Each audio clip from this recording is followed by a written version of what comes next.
हाँ भाई, तो शुरू किया जाए। एक्सरसाइज 6.4 चल रहा है और हम लोग क्वेश्चन नंबर किसे पहुंचे हैं? 6। क्वेश्चन नंबर 6 देखो क्या है। सिद्ध कीजिए कि दो समरूप त्रिभुजों के क्षेत्रफलों का अनुपात इनकी संगत माध्यिकाओं का वर्ग होता है। माध्यिकाओं के अनुपात का वर्ग होता है। दो समरूप त्रिभुज लेने हैं, उनका एरिया निकालना, उनका रेशियो करना है और ये सिद्ध करके बताना है कि उनके क्षेत्रफलों का जो अनुपात है वो माध्यिकाओं के अनुपात का वर्ग है, माध्यिकाओं के अनुपात के वर्ग के बराबर है। ये हमें प्रूफ करना है। तो दो समरूप त्रिभुज बनाएंगे, एक बनाएंगे एबीसी, एक बनाएंगे पीक्यूआर। ये बनाएंगे एबीसी और एक बनाएंगे पीक्यूआर। पीक्यूआर हमने माना ये दोनों क्या है? समरूप है, ये मानना पड़ेगा। ये दोनों समरूप है, ये मानना पड़ेगा। एक माध्यिका बना ले रहे, ये माध्यिका मान लो एम पे आ रही है, एन पे आ रहा है। माध्यिका का मतलब है दोनों भागों बराबर भागों में बांट देगी। बीसी को दो भागों में बांट देगी। समझ में आ गया? समरूप त्रिभुज क्या है? त्रिभुज एबीसी समरूप है त्रिभुज पीक्यू आर के। ये दिया गया है, ये चीज दी गई है, दिया है। अगर ये दिया है तुम क्या क्या इन्फॉर्मेशन निकाल सकते हो? एंगल ए बराबर एंगल पी, एंगल ए बराबर एंगल पी। इसको ऐसे लिखते हैं ए बी ए सी, तब अच्छा लगेगा। एंगल बी ए सी बराबर angle Q P R, angle B बराबर एंगल क्यू, एंगल सी बराबर एंगल आर। समरूप कहने से हम इतना कंक्लूजन निकाल सकते हैं, समरूप कहने से हम इतना चीज निकाल सकते हैं। अब उसके बाद ये भी साथ में बोल सकते हैं कि बी एम बराबर एम सी बराबर BC बटा 2। मतलब BM और MC जो है वो BC का क्या है? आधा है, माध्यिका है ना। उधर से क्या निकाल सकते हो? QN और NR वो है QR का आधा है। ये दोनों चीज भी हम निकाल सकते हैं। ये तीन चीज निकाल सकते हैं समरूप कहने से, और माध्यिका बोलने से हम ये दो चीज निकाल सकते हैं। अब इसके बाद सवाल हमें करना है, हाँ सिद्ध क्या करना है? सिद्ध करना है, यहाँ लिख देते हैं, बोर्ड पे जगह कमी, समझना जरा। सिद्ध क्या करना है? सिद्ध करना है area of ABC divided by area of PQR. मतलब एबीसी का क्षेत्रफल और पीक्यूआर का क्षेत्रफल का अनुपात क्या होना चाहिए? एम अपॉन पीएन के अनुपात के वर्ग के बराबर। ऐसा हमें सिद्ध करना है। अब क्वेश्चन समझ में आया होगा कि दोनों के क्षेत्रफलों का अनुपात उनकी माध्यिकाओं के अनुपात के वर्ग के बराबर होना चाहिए। ये सिद्ध करना है। तो सुनो ध्यान से, हम लोग प्रमेय नंबर 6.6 से क्या जानते हैं? प्रमेय 6.6 से तुमको पढ़ाया है area of ABC, area of PQR is equal to क्या होता है? AB बटे PQ का स्क्वायर, अंदर भुजाएं, बराबर AC अपॉन PR का स्क्वायर, AC अपॉन PR का स्क्वायर, बराबर BC अपॉन QR का स्क्वायर। इसी होता है ना? ठीक है। अब इसी में हमें सोचना है। तो जरा आओ इन छोटे वाले में बात करते हैं, इसमें स्टार बना रहे हैं। इसको समीकरण एक मान लो, यहीं रुक जाओ। इसमें स्टार बना रहे हैं, इसमें जरा बात करते हैं। त्रिभुज BAM में, BAM तथा QPN में, QPN में क्या एंगल B बराबर एंगल Q है? एंगल B बराबर एंगल Q था ही, ठीक है। और देखना, ये त्रिभुज पूरा समरूप था जिनकी भुजाओं समानुपाती होंगी। उन्होंने लिखा नहीं है, समरूप त्रिभुज है तो भुजाएं क्या होंगी? AB बटे PQ, AC बटे PR और BC बटे QR, है ना? ये चीज तो समरूप था ही ना, तो उसको तो हम लिखेंगे। लिखा जगह कमी है ना, इसलिए इसको हमने यहाँ लिख लिया, समझ लो। अब सुनो मेरी बात, AB बटे PQ तो दिया गया है, सिर्फ हमें इसमें काम करना है ना? तो BC बटे QR की जगह 2 से ऊपर भाग दे, 2 से नीचे भाग दे दें, तो BC बटा 2 QR बटा 2। कोई फर्क पड़ेगा बताओ? अगर हम अंश में भी 2 का भाग दे देंगे, हर में भी 2 का भाग देंगे, कोई फर्क पड़ेगा? बदलो, अरे दोनों में 2 का भाग दे देंगे, कोई चेंज आएगा? नहीं, वो तो नहीं माना जाएगा, 2 तो कट ही जाएगा। तो हम लोग कहेंगे कि AB बटे PQ is equal to BC बटा 2 का मतलब क्या हुआ? BC बटा 2 का मतलब BM है, और QR बटा 2 का मतलब QN है। तो यहाँ हम लिख देंगे BM अपॉन QN इसके स्थान पे। इसको छोड़ के चलना है, इन दोनों को लेकर चलना है। तो ये चीज आ गया, यहाँ लिख दें AB बटे PQ equal to BM upon QN। देखो जरा, बीच का एंगल बराबर और साइड की भुजाएं समानुपाती, AB upon PQ BM upon QN, BM upon QN और बीच का एंगल बराबर। तो side angle side, side angle side, side ये एंगल और ये साइड एंगल साइड त्रिभुज क्या होगा? समरूप। छोटे वाले, बड़ा वाला तो यही था, हमने अभी क्या निष्कर्ष निकाल दिया कि छोटा वाला भी समरूप है, ये रिजल्ट निकाल दिया। अतः त्रिभुज ABM समरूप है त्रिभुज PQN के।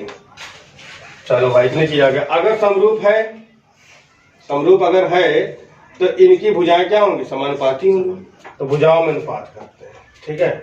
तो देखो जरा ध्यान से, AB बटे PQ, AB बटे PQ, AM बटे PN, AM बटे PN। तीसरा ही बराबर कर सकते हैं, BM बटे QN, चाहो तो कर लो, कोई काम नहीं है। BM बटे QN हमें सिर्फ इसका काम है। तो जहाँ AB बटे PQ है यहाँ पर, वहाँ पर क्या AM बटे PN लिख सकते हैं यहाँ पर? इन तीनों छोड़ो, कोई भी एक लेके चलते ना हम लोग, ये तो प्रमेय पूरी कहती है, लेकिन हम लोग जब हल करते हैं क्वेश्चन तो कोई एक लेके चलते, तीनों लेके नहीं चलते हैं। तो हम ये कहेंगे समीकरण 1 से। अतः जगह कमी है बोर्ड में, समीकरण 1 से ध्यान से देखें, area ABC divided by area PQ R is equal to AB बटे PQ था ना, तो AB बटे PQ के स्थान पर AM बटे PN। तो AM बटे PN का होल स्क्वायर, और यही हमें सिद्ध करना था। यही हमें क्या करना था? सिद्ध करना था। यहाँ देखो लिखा है सिद्ध करना था, AM upon PN whole square आया ना। चलो फिर से क्या करा गया है, दोनों त्रिभुज समरूप थे ही, तुम फार्मूला निकाल लो कि रुक जाना, उसके बाद छोटे त्रिभुज समरूप दिखा देना। कैसे दिखाओगे? साइड एंगल साइड से दिखाओगे, और उसके बाद जैसे समरूप आएंगे भुजाएं समानुपाती करके AB बटे PQ की वैल्यू निकाल रख दोगे, एक बार में आंसर आ जाएगा। तो क्वेश्चन नंबर 7 देखिए सब लोग। सिद्ध करो कि एक वर्ग की किसी भुजा पर बनाए गए समबाहु त्रिभुज, एक वर्ग की किसी भुजा पर बनाए गए समबाहु त्रिभुज, इतना समझ में आया? इसका हम डायग्राम बना रहे हैं। एक वर्ग बनाया, ये देखो, वर्ग मीन्स क्या? स्क्वायर, यानी चारों भुजाएं क्या रहेंगी? बराबर, और सब कोण कितने रहेंगे? 90 डिग्री। वर्ग की किसी भुजा पर बनाया गया समबाहु त्रिभुज, इसकी भुजा पर क्या बनाया गया है? समबाहु त्रिभुज, मतलब सभी भुजाएं क्या रहेंगी? बराबर है, समबाहु त्रिभुज बनाया गया है। इतना समझ में आ गया। चलो सिद्ध करो कि एक वर्ग की किसी भुजा पर बनाए गए समबाहु त्रिभुज का क्षेत्रफल, मतलब इसका एरिया, उसी वर्ग के एक विकर्ण, विकर्ण होता है ये, इसे क्या बोलते हैं? विकर्ण पर बने एक समबाहु त्रिभुज के क्षेत्रफल का आधा होता है। यहाँ समबाहु त्रिभुज बनाओगे ना, कुछ ऐसा बनेगा।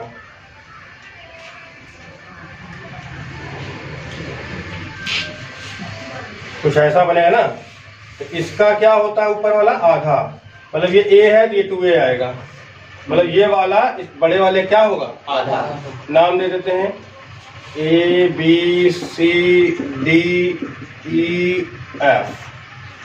अब हम शुरू करते हैं करना, ये सिद्ध करना, ठीक है।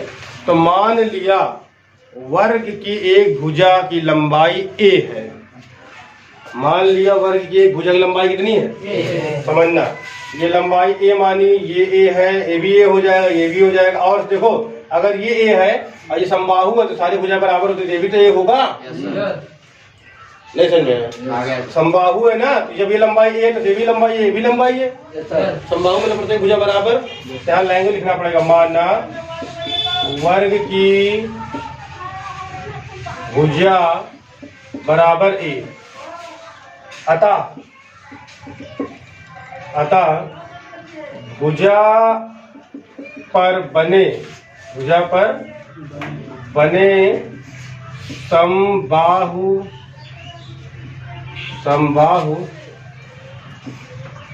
त्रिभुज की भुजा बराबर ए। समबाहु त्रिभुज की भुजा भी क्या हो जाएगी? ए। अब हमें निकालना ये बड़े वाले की लंबाई क्या है। ध्यान पूरा समझे सब लोग बढ़िया से। इस बड़े वाले की भुजा की लंबाई क्या है? तो भैया अगर ये पता चल जाएगा, ये लंबाई पता चल जाएगी, जो लंबाई ये रही वही लंबाई ये रही वही लंबाई, क्योंकि ये भी समबाहु है। इसको निकालने के लिए पाइथागोरस लगा लो, 90 डिग्री है, ये लंब ये आधार, तो कर्ण निकाल दो। तो पाइथागोरस प्रमेय लगा रहे हैं। पाइथागोरस प्रमेय क्या कहती है? कर्ण का स्क्वायर बराबर सी बी का स्क्वायर या बी सी का स्क्वायर, लंब का स्क्वायर प्लस आधार का स्क्वायर। लंब भी ए है, आधार भी ए है, लंब भी ए है और आधार भी। सब लोग इसमें देखें, आधार ए लंब ए, कर्ण निकाल रहे हैं। तो बी सी का स्क्वायर बराबर 2a का स्क्वायर, तो स्क्वायर अंडर लगा दो, तो बी सी बराबर आ जाएगा √2a स्क्वायर। तो बी सी बराबर ए तो बाहर आ गया, बन गया ए, अंडर क्या बचा भाई? जिसका स्क्वायर तो उसको बाहर निकाल सकते हैं ना अंदर रूट से, तो ये स्क्वायर बाहर आ गया, ये बन गया, लेकिन √2 का तो स्क्वायर है नहीं, तो वो √2 अंदर ही पड़ा रहेगा, मतलब 2 अंदर ही पड़ा रहेगा। ये आ गया। तो जब ये लंबाई ए √2 है, तो क्या ये लंबाई ए √2 नहीं होगी? क्या ये लंबाई √2 नहीं होगी?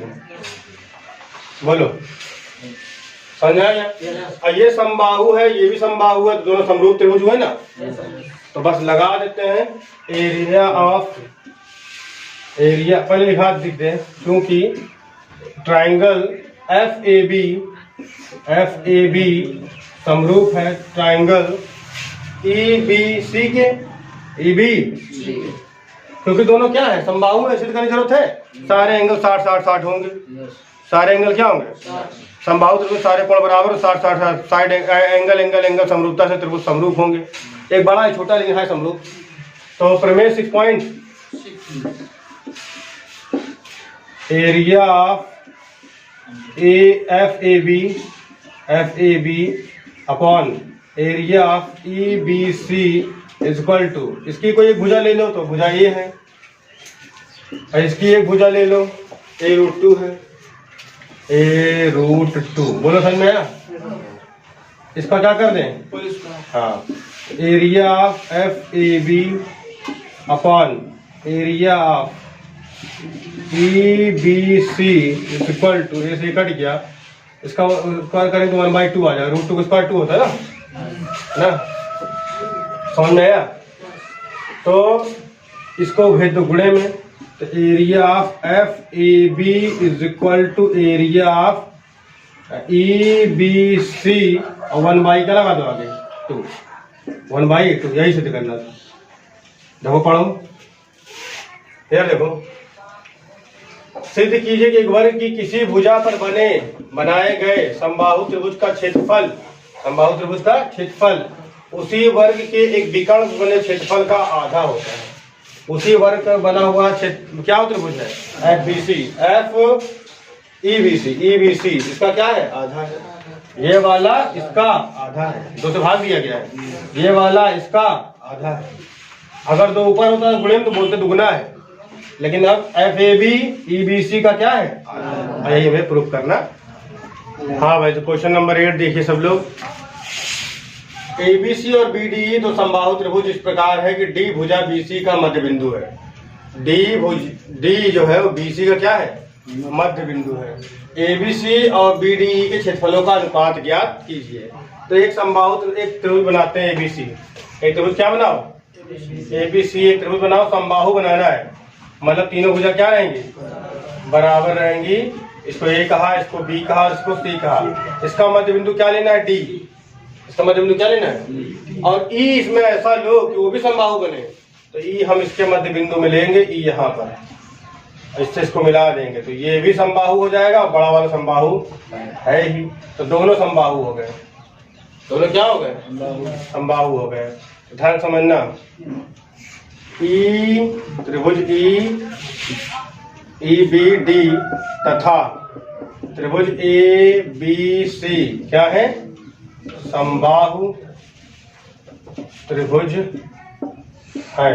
ठीक है, अब समझना, D मध्य बिंदु है, तो माना ABC की भुजा बराबर ए, ABC भुजा बराबर कितनी ए, तो BD बराबर बोलो कितना हो जाएगा A बाई BD, अरे पूरा ये है ना यहाँ से, तो BD की लंबाई A बाई 2, और जब ये A बाई 2 है तो ये भी कितना होगा, ये भी कितना होगा, लेकिन ये कितना होगा A, और ये पूरी लंबाई A, ये पूरी लंबाई कितनी, ये पूरी लंबाई A, समझ में आ गई होगी बात। ठीक है, चूंकि ABC समरूप हैं EBD के, EB भाई समबाहु त्रिभुज क्या होते हैं आपस में, समरूप होते हैं। समबाहु त्रिभुज, सभी समबाहु त्रिभुज क्या होते हैं, सब में एंगल 60 एंगल होता है, इसीलिए एंगल समरूपता त्रिभुज क्या होंगे, समरूप। अब हम करते हैं प्रमेय 6.6। प्रमेय 6.6 से area of ABC divided by area of EBD is equal to, ABC का एक भुजा ले लिया A और इसकी एक भुजा ले लिया A बाई 2, A बाई दोनों का वर्ग करके स्क्वायर बटे करके स्क्वायर कर लिया, बड़े वाली भुजा A और छोटे वाली भुजा A बाई। अरे कोई दो भुजा अनुपात का वर्ग तो करते हैं, कोई दो भुजा का अनुपात करके, संगत भुजा का अनुपात करके वर्ग करते ना, तो A बाई 2 से A बाई 2 क्या हो गया, A से A क्या हो गया, 2 चला गया ट्रांसफर होके ऊपर, तो आ गया area of ABC divided by area of EBD is equal to 2 square, तो ऊपर चला जाएगा ट्रांसफर होके, तो area of ABC upon area of EBD is equal to 4/1। तो क्या पूछा है, ABC और BD क्षेत्रफलों का अनुपात बताइए, 4:1, तो एरिया ऑफ ABC अनुपात area of EBD equal to 4:4/1। समझ में आया? ये जो विकल्प मिल रहा होगा ये विकल्पिक क्वेश्चन है, जो विकल्प मिल रहा है वो टिक लगा लेंगे सब लोग, ठीक है। हाँ भाई, तो इस एक्सरसाइज का लास्ट क्वेश्चन देखिए सब लोग। दो समरूप त्रिभुजों की भुजाएं 4:9 के अनुपात में है, इन त्रिभुजों के क्षेत्रफल का अनुपात ज्ञात करो। तो समरूप त्रिभुज है ना, कैसे त्रिभुज है, तो समरूप त्रिभुज का एरिया, तो मान लिया कि ABC है, एक PQR है, एक ABC है, एक है PQR, दोनों समरूप है, PQR दोनों क्या है, समरूप है। इनकी कोई भी एक भुजा का अनुपात 4:1 क्या है, 9। एक का भुजा, एक भुजा और दूसरी भुजा उसकी एक से एक भुजा और उसकी एक भुजा, दोनों का अनुपात 4:9। तो area of ABC upon area of PQR equal to, इसकी भुजा 4 और इसकी भुजा 9 का अनुपात दिया गया, दोनों का क्या कर दो, वर्ग कर दो, भुजाओं के अनुपात क्या कर दो, वर्ग कर दो। तो आंसर आ गया area of ABC upon area of PQR equal to 16:81। तो area of ABC area of PQR बराबर 16:81, यही है आंसर। देख लो जहाँ आ रहा हो वहीं पर टिक लगा दे।